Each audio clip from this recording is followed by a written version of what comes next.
Pada akhirnya mereka melakukan perbincangan yang serius.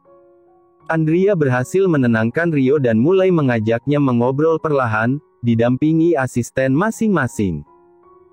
River langsung turun tangan begitu mendapatkan kabar bahwa nyonya muda mereka hampir mendapatkan serangan.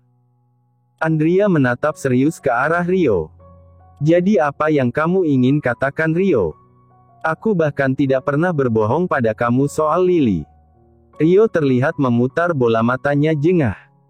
Dia kemudian mengeluarkan amplop berwarna coklat muda. Kamu baca sendiri, tukasnya dengan ekspresi wajah sebal. Andrea membuka amplop itu dengan raut wajah penasaran. Kemudian membaca isinya dengan teliti setiap kalimat yang ada di amplop tersebut. Tidak lama setelah itu Andrea terlihat terkejut. Dia menatap Rio secara bergantian dengan kertas yang dipegangnya. Kamu serius? Tanya Andrea. Memangnya ada aku berbohong? Kamu pikir aku akan memaksakan kehendak kalau Lily itu ternyata memang putriku? Balas Rio sinis. Andrea hanya diam, namun dia merasa memang ada yang aneh dengan hasil tes DNA yang dibawa oleh Rio. Bagaimana bisa? Gumam Andrea. Tentu saja ada alasan kuat kenapa Andrea juga yakin kalau Lily memang bukan anak Rio. Karena sebelum Riley pergi, Riley sempat mengatakan pada Andrea terkait fakta yang selama ini Riley sembunyikan. Sekarang Andrea dilanda bingung, siapa yang harus dia percaya? Apakah hasil tes DNA itu, atau ucapan Riley sebelum dia pergi? Semua masih menjadi ambigu untuknya. Tatapan wanita parubaya itu berubah sendu dan kini memijat keningnya yang terasa berdenyut. Kenapa kamu hanya diam saja, Andrea? Apa kamu sengaja menyembunyikan fakta ini dariku, karena kamu ingin aku menderita? Setelah apa yang pernah aku lakukan padamu dulu. Rio berdeci pelan. Dia memang sadar, kesalahannya dan Riley di masa lalu mungkin akan sulit untuk dimaafkan, dan Rio memakluminya. Dia bahkan rela dibenci seumur hidup, tapi tidakkah Andrea begitu jahat menyembunyikan dan berbohong terkait siapa sebenarnya ayah kandung Lily? Sementara itu Andrea yang ada di hadapannya mulai menghela nafas. Lalu sekarang, apa yang kamu inginkan, Rio? Kamu tahu kan, saat ini Lily baru melahirkan dan dia sudah menjadi keluarga Artadov secara resmi karena menikah dengan Muel, lalu apa yang kamu inginkan? Tambah Andrea yang kini menatap jengah ke arah Rio. Pria itu terdiam 1000 bahasa. Ucapan Andrea tidaklah salah, justru memang benar. Apa yang sebenarnya Rio inginkan? Sial. Rio merasa ditipu kalau seperti ini. Putrinya yang malang, dia harus menanggung beban seberat ini. Rio benar-benar tidak tahu lagi harus bagaimana. Aku ingin berbicara empat mata denganmu, Andrea, kata Rio. Andrea melirik sekitarnya, memang sekarang ada beberapa orang termasuk asisten mereka masing-masing. Kalian keluarlah, pinta Andrea. Tentu saja ucapan Andrea mendapat protesan dari River. Saya harus memastikan Anda baik-baik saja, karena sekarang Anda adalah prioritas Celestine Group. Rio berdecak sebal, melirik tajam ke arah River. Aku tidak akan melukai Andrea, justru ada hal penting yang harus aku lakukan. Andrea melirik River sembari memberikan anggukan. Andrea sudah melihat bagaimana keseriusan Rio terkait masalah ini, jadi dia sendiri juga sudah cukup yakin kalau Rio mungkin saja tidak akan melukainya. Baik, ujar Andrea. Setelah semuanya keluar, kini hanya ada Andrea dan Rio di ruangan. Pria itu tiba-tiba bangkit dan mendekat ke arah Andrea. Awalnya Andrea terlihat waspada namun ketika Rio bersimpuh kembali di bawah kakinya, barulah dia bisa sedikit lebih lega. Bangunlah Rio, apa yang kamu lakukan dengan bersimpuh seperti ini? Ujar Andrea yang kini meminta Rio untuk bangkit. Pria itu menggeleng pelan. Aku tahu Andrea, aku dan Riley sudah pernah mengusik kebahagiaan keluarga kalian. Aku akui aku memang salah. Aku benar-benar tidak punya siapa-siapa lagi di dunia ini selain Lily. Rio terdiam sejenak, begitu juga Andrea yang masih mencerna ucapan Rio. Jadi untuk itu, Andrea tolong. Biarkan Lily mengetahui siapa sebenarnya diriku. Biarkan dia memanggilku dengan sebutan Papa, dia putriku satu-satunya, dan setelah mengetahui aku memiliki harapan untuk hidup lebih baik, aku bahagia Andrea, lanjut Rio. Bulir bening itu menetes tanpa bisa dicegah. Aku mohon Andrea, biarkan aku menebus segala kesalahanku pada Lily. Masa kecilnya yang tidak pernah mendapat kasih sayang seorang ayah, aku ingin menebusnya, tambah Rio. Karena aku tidak ingin Lily merasakan apa yang aku rasakan. Bantu aku untuk menebus semua dosaku kepada putriku Andrea, kata Rio. Rio menangis dengan lirih.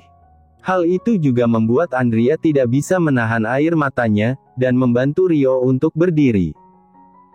Namun sebelum semuanya menjadi rumit, Andrea ingin Rio untuk mengetahui apa alasan Andrea bisa sangat membantah kebenaran tentang dirinya sebagai ayah kandung Lily. Aku tidak tahu dari mana kamu mendapatkan informasi itu Rio, ujar Andrea. Andrea mencoba untuk memejamkan mata. Rasanya untuk memberitahu Rio tentang fakta ini saja, sudah membuat Andrea tidak tahan. Andrea bisa membayangkan bagaimana reaksi kecewa Rio jika dia memberitahu percakapan terakhir antara dirinya dengan Raeli. Bagaimana ketika kamu bahagia menemukan harapan untuk hidup yang lebih baik, lalu setelah mengetahui faktanya kamu akan merasakan sakit yang luar biasa. Dibawa terbang setinggi langit, lalu tenggelam sampai ke dasar dalam lautan fakta. Tapi satu hal yang pasti. Raeli sendiri yang memberitahu padaku, kalau maaf Rio, kamu memang bukan ayah kandung Lily, kata Andrea. Rio memejamkan matanya sembari mencoba berusaha untuk tenang. Dia baru saja menerima berita bahagia, namun hatinya kembali terasa dihantam ribuan batu. Andrea menghela nafas. Saat itu, aku dan Raeli berhasil kabur dari peristiwa penculikan. Saat itu juga hubungan kami menjadi baik, aku sadar aku juga bukan sosok kakak yang baik untuk Raeli. Saat itu Raeli juga meminta maaf atas nama dirinya, dan untukmu. Dia juga menyampaikan penyesalannya karena tidak mencintaimu dengan benar. Rasanya Andrea tidak sanggup untuk melanjutkan. Seharusnya kamu melupakan Raeli saja Rio, lupakan fakta kalau kamu dan Raeli pernah menikah, saran Andrea. Rio hanya terdiam sembari menunduk. Setelah itu Raeli mengatakan bahwa, anak yang dikandungnya bukan anakmu. Aku minta maaf Rio, tapi hanya ini yang bisa aku beritahu kepadamu. Kalau memang kamu ingin, aku akan membiarkanmu untuk tetap bertemu dengan Lily, kata Andrea sambil mengusap air matanya. Ketika dia ingat hari di mana Raeli ditembak oleh Julio, di situ dia merasakan perasaan bersalah. Selama ini dia sudah mencoba menjadi sosok ibu untuk Lily, namun sepertinya dia malah membuat Lily berada dalam kesulitan ketika Muel menghamilinya. Mungkin kamu ingin tes DNA ulang jika kamu ingin memastikan. Aku akan memberitahu Lily mengenai hal ini, tambah Andrea. Air mata Rio mengering, pandangannya berubah kosong. Seketika, setelah dia berusaha memejamkan matanya, dia memikirkan lagi dengan matang. Sepertinya ini memang kesalahanku yang terlalu berharap besar. Maaf Andrea, mungkin ini memang karmaku, kata Rio.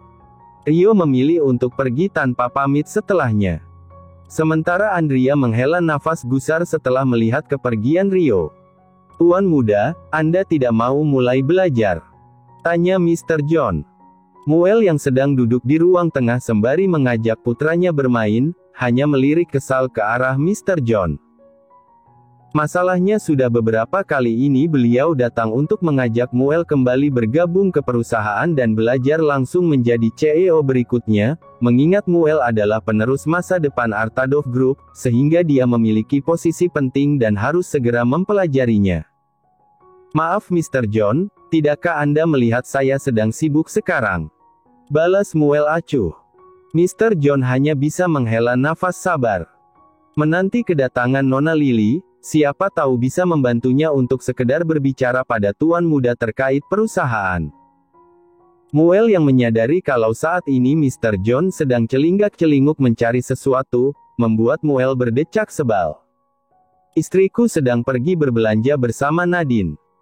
Jadi jangan harap Mr. John bisa menemukan Lily dan memintanya merayu saya agar saya mau terjun lagi ke perusahaan, kata Muel. Mr. John menghela nafas jengah.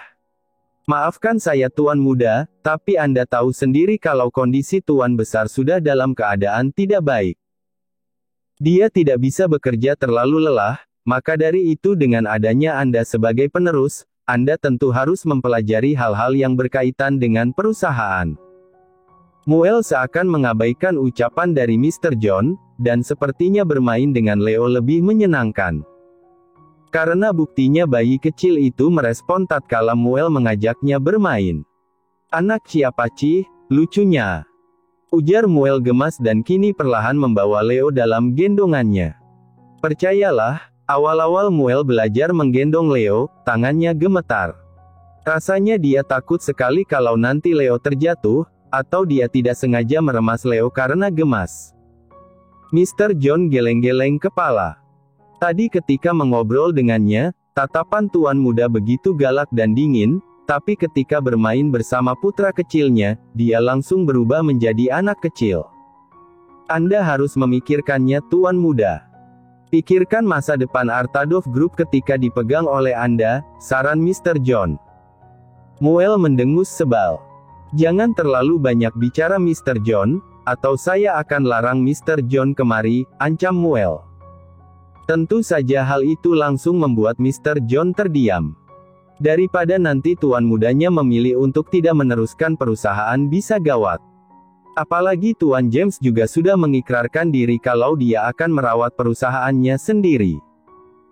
Lihat Mr. John, Leo baru saja selesai tertawa, kata Muel sambil memamerkan putranya sendiri dan kini tersenyum puas mengetahui putranya sudah pintar karena bisa tertawa. Mr. John sedang berusaha memutar otak, agar tuan mudanya ini tertarik untuk kembali masuk ke perusahaan. Bahkan gelar sudah tidak diperhitungkan, mengingat tuan muda sudah pasti mampu mengemban tugas menjadi CEO Artadov Group, mungkin ada beberapa pihak yang masih tidak setuju, tapi itu bukanlah masalah.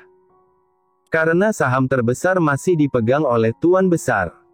Anda tahu, pihak Lumiere Group sekarang sedang gencar menggaet beberapa perusahaan saingan kita untuk saling bekerja sama mengumpulkan kekuatan, kata Mr. John. Muel lagi-lagi tidak menggubris, meski dirinya tidak berbohong kalau saat ini Muel tengah mendengarkan dengan seksama apa yang dikatakan oleh Mr. John. Sepertinya persaingan antara pewaris sedang berlangsung. Saya dengar beberapa bagian direksi juga memiliki wewenang untuk menilai, siapa yang cocok menjadi penerus selanjutnya yang menjaga Lumiere Group, tambah Mr. John. Utututu, sayangnya pamu ngantuk ya. Ucap Muel yang saat ini menggendong putranya lebih tinggi, bahkan hampir berdiri, namun urung karena Muel masih menjaga tata krama ketika berada di dekat yang lebih tua. Lagi-lagi Mr. John merasa dia singkan. Namun bukan Mr. John namanya kalau menyerah begitu saja ketika diberikan tantangan oleh tuan mudanya. Dia memanfaatkan kembali keseriusan Muel ketika melirik Mr. John yang mendadak diam dan tidak melanjutkan ucapannya. Kita tahu sendiri kalau keluarga Lumiere punya banyak anggota. Itu karena kepala keluarganya menikah 2 kali, dan punya banyak calon pewaris. Anda tahu betul, salah satunya adalah Tuan Muda Malvin, ipar Anda sendiri, lanjut Mr. John. Muel masih mendengarkan meski sekarang dia tengah menggendong putranya. Menanti kelanjutan dari apa yang diucapkan oleh Mr. John, karena Muel akui dia cukup penasaran. Ah, sepertinya saya terlalu banyak bicara. Tuan kecil hendak tidur, kalau begitu saya pamit saja ya Tuan Muda. Besok kita bicarakan lagi, ucap Mr. John yang memang sengaja memancing rasa penasaran Muel. Tentu saja Muel tahu, kalau Mr. John memang sengaja memancingnya. Dia mendengus sebal, dan kini menatap langsung ke arah pria tua baya itu. Baik, coba sekarang Anda ceritakan lagi tentang dunia bisnis sekarang. Saya sudah ketinggalan banyak berita, untuk kembali lagi ke perusahaan, saya akan mempertimbangkannya setelah berdiskusi dengan Lily, kata Muel. Padahal Muel ingin sekali menemani Lily untuk merawat Leo. Dia sudah berjanji akan membantu merawat dan mendidik Leo, sampai usianya 1 tahun, namun Muel tidak berdaya. Kemarin Mami juga sudah mencoba membujuknya. Kondisi kakek memang sedang stabil sekarang, namun tidak menutup kemungkinan ada kejadian-kejadian tak terduga, yang membuat Muel mau tidak mau harus segera beradaptasi dengan perusahaan. Dia juga penasaran dengan kondisi perusahaan keluarga Malvin. Mengingat kemarin saja Nadine begitu fokus belajar tentang bisnis ditemani Mr. River. Apa salah satu alasannya karena Nadine tahu, kalau Malvin tidak mungkin bisa menjadi penerus selanjutnya Lumiere Group. Awas saja kalau Malvin berani menyakiti Nadine, maka dia tidak akan tinggal diam dan membalaskan semuanya kepada seluruh keluarga Malvin. Seharusnya dia mencari tahunya dari Nadine kemarin. Apalagi adiknya yang beda 5 menit itu tidak pernah menunjukkan kebucinannya ketika membahas Malvin. Tentu saja hal itu bisa menjadi salah satu alasan khusus untuk curiga. Anda sudah berjanji ya Tuan Muda. Kasihanilah pria tua baya ini, umur tidak ada yang tahu.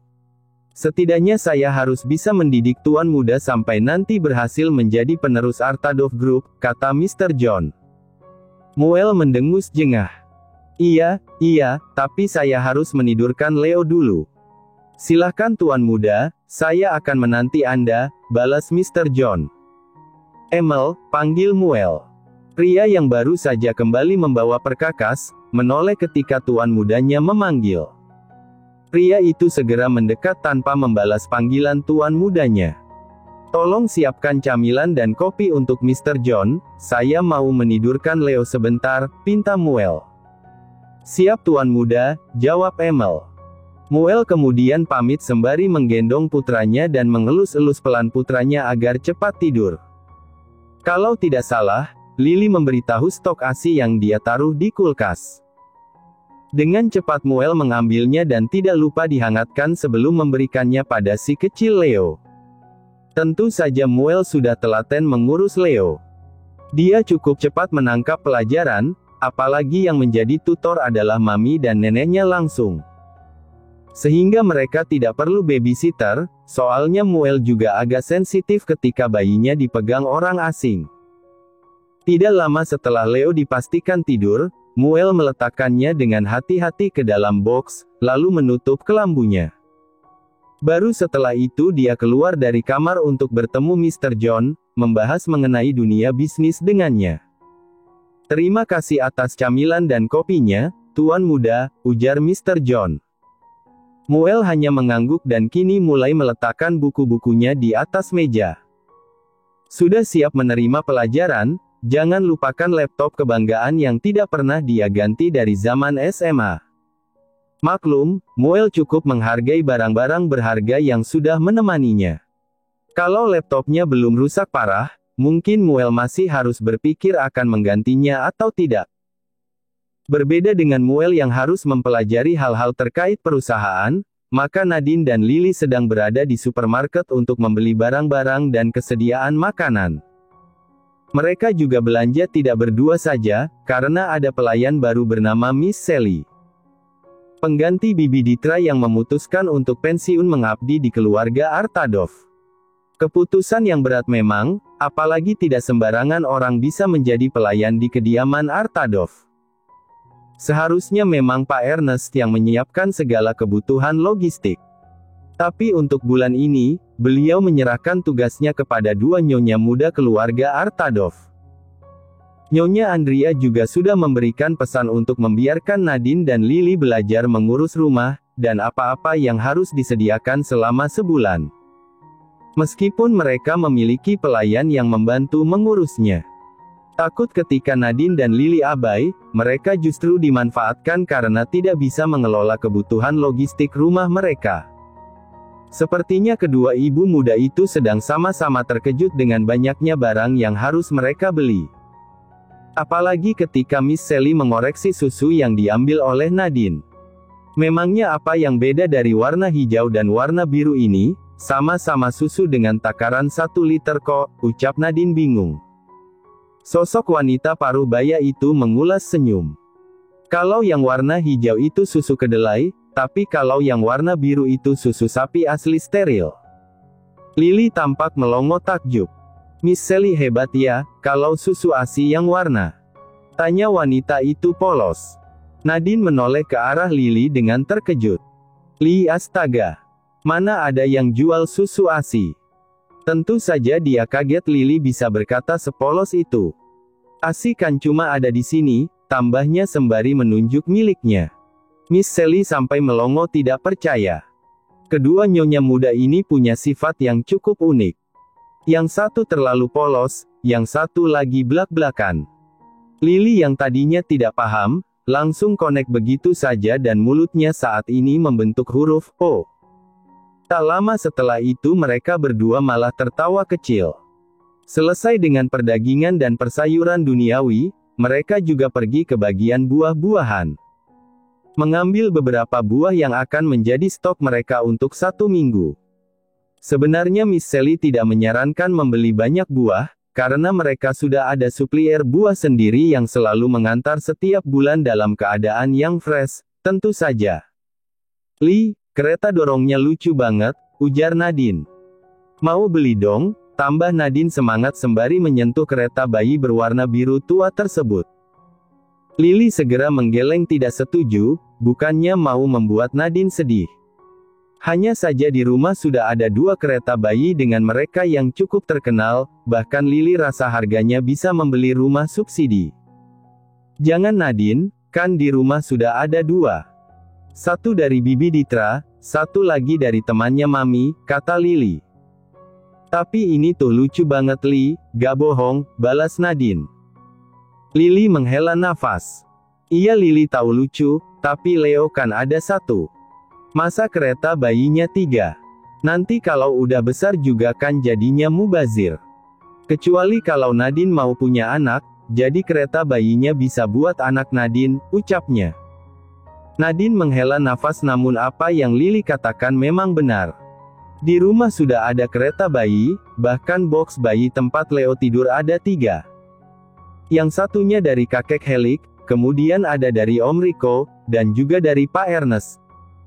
Benar apa kata Lily, Leo hanya ada 1, tapi box bayinya 3. Memang bisa dipakai bergiliran, tapi menurut Lily sendiri 3 saja sudah sangat banyak. Li, baju ini lucu. Beliin buat Leo aja kali ya? Tanya Nadine lagi. Kemudian dibalas gelengan oleh Lily. Meski agak kesal karena Lily selalu menggeleng, tapi apa boleh buat, setiap alasan yang dibuat Lily untuk membantah keinginannya memang sangat kuat. Ini pertama kalinya mereka belanja sampai menghabiskan 10 troli besar belanjaan. Beruntung saat itu ada karyawan supermarket yang membantu mereka. Yang membuat belanjaan mereka banyak, ada beberapa barang yang memang dibeli dalam jumlah besar. Li, mau makan es krim gak? Tanya Nadine. Boleh, jawab Lily. Pulangnya nanti aja, biarin Muel jagain Leo. Biar ngerasain capeknya jaga anak, tambah Nadine. Lily menatap Nadine heran. Tapi Lily gak tega kalau ninggalin Leo cuma berdua sama Muel. Nadine memutar bola matanya jengah. Sekali-kali memang harus begitu Li, supaya Muel gak terus-menerus bergantung sama kamu. Sampai tiap menit nanyain kamu udah selesai apa belum belanjanya. Sejujurnya Nadine dari tadi menahan kesal. Karena Muel terus menanyakan tentang Lily melalui dirinya. Entahlah, apa alasan Muel tidak mau bertanya langsung pada yang bersangkutan. Kok Muel gak ada kirim pesan sama Lily? Tanya Lily bingung. Mungkin dia gak mau kamu mengira kalau Muel itu terlalu posesif sama kamu, jawab Nadine. Tidak sengaja mendengar percakapan antara 2 nyonya muda tersebut, Miss Sally berinisiatif. Kalau begitu, saya pulang lebih dulu saja. Saya akan sampaikan pada tuan muda. Setelah berpamitan dan berpisah dengan Miss Sally, kali ini mereka berdua langsung mencari tempat jual es krim terdekat. Kebetulan Nadine pengennya makan sejenis gelato gitu, jadi mereka berhenti di sebuah tempat bernuansa merah muda. Lily duduk lebih dulu sementara Nadine masih berdiri dan melambaikan tangan pada pelayan. Selesai memesan, keduanya kali ini saling bertatap-tatapan dengan serius. "Gimana Li, rasanya jadi istri Muel?" tanya Nadine tiba-tiba. "Kenapa Nadine nanyain hal itu?" balas Lily. Wanita itu mengendikan bahunya acuh. Ia penasaran aja. Akhirnya Muel gak labil lagi dan lebih ekspresif. "Kamu gak tahu aja kalau dia itu bucin banget sama kamu Li." Lily mengernyitkan dahinya bingung. Sebenarnya dia tidak pernah merasa Muel seperti yang dikatakan oleh Nadine sekarang. Justru Lily merasa kalau Muel ia bersikap selayaknya Muel seperti biasanya. Setidaknya itulah yang dipikirkan oleh Lily sekarang. "Cek, masih aja mikirin kalau Muel gak bucin. Padahal dia itu selalu menunjukkan kebucinannya kalau lagi sama kamu," ucap Nadine serius. "Pernah lihat Muel kalau lagi ngobrol sama orang lain, tapi gak ada kamunya?" tanya Nadine yang saat ini menatap serius ke arah Lily. Wanita itu sontak menggeleng. "Muel itu baik sama siapa aja kok, sama Nadine, Lucy, sama Damara juga baik." Nadine menggeleng pelan mendengar ucapan Lily yang kelewat polos ini. Jelas-jelas Muel itu terang-terangan hanya memperhatikan Lily saja. Coba besok Lily sembunyi, terus Lily lihat sendiri deh bagaimana Muel kalau bicara ke Pak Ernest atau bicara sama Daddy. Kulkas berjalan banget. Lily tampak penasaran, mungkin saran Nadine bisa dia tampung dulu dan mengeksekusinya ketika sampai di rumah nanti. "Nanti kasih tahu aku ya kalau kamu udah sadar kalau Muel itu bucin sama kamu," ujar Nadine. Lily terkekeh kecil. Iya, lagi pula Lily cuma merasa kalau apa yang dilakukan Muel ini ya seperti biasanya. Lily merasa hubungan sama Muel ini cukup ambigu. Nadine tampak penasaran. "Kenapa kamu berkata seperti itu Li?" "Iya. Soalnya Lily belum dengar langsung Muel suka sama Lily atau enggak." Balasnya sembari menyengir. Mona berdiri sembari mondar-mandir menggigit kuku jarinya. Dia sedang menanti kabar terbaru dari sesuatu yang telah dia lakukan. "Kenapa belum ada kabar juga?" gumam Mona panik. Dia mencoba untuk menghubungi seseorang tersebut. Ketika mendapat pesan mereka harus bertemu di sebuah kafe, Mona tersenyum puas dan kini langsung mengambil kunci mobilnya untuk segera menemui yang bersangkutan. Tentu saja dia tidak sabar mendengar kalau mungkin saja rencananya akan berjalan dengan lancar. Moodnya sudah begitu baik, namun ketika sampai, pria itu justru menatap sinis ke arah Mona. "Maaf karena membuatmu lama menunggu. Bagaimana? Seharusnya kamu sudah berhasil membawa Lily kembali bukan?" tanya Mona. Rio tersenyum sinis. "Memang seharusnya saya tidak mempercayai orang sepertimu Mona. Saya sempat lupa, kalau kamu bahkan sudah menghina mendiang istri saya, lalu sekarang kamu membawakan saya tes DNA palsu." Mona tampak diam membisu, dia tidak menyangka sama sekali kalau Rio akan mengetahuinya secepat ini. "Bagaimana semuanya bisa terbongkar? Maksud kamu apa?" tanya Mona. "Masih bertanya maksud saya apa? Tentu saja saya ingin mengembalikan tes DNA palsu ini kepadamu." Tukas Rio marah dan melempar amplop coklat tersebut tepat ke depan Mona. Mona segera memutar otak mencari cara yang tepat. "Ayo berpikirlah Mona." Wanita itu tersenyum kecil tatkala mendapat sebuah ide yang cukup brilian. "Rio, kamu mengira tes DNA ini palsu, mungkin karena kamu yang sudah bodoh percaya pada apa yang Andrea katakan," ucap Mona santai. Tentu saja hal itu membuat Rio berdecih, lihat dengan siapa dia berbicara sekarang. Bahkan nada bicara Mona terlalu angkuh dan sangat percaya diri. "Saya bahkan lebih percaya sama apa yang Andrea katakan, daripada kamu," balas Rio. Cek, Rio. Padahal kamu baru bertemu dengan Lily beberapa kali, tapi kamu tidak sadar kalau mungkin saja ada kebiasaan kalian yang sama. Tes DNA itu tentu saja tidak palsu, memangnya tes DNA bisa dipalsukan semudah itu? Tanya Mona.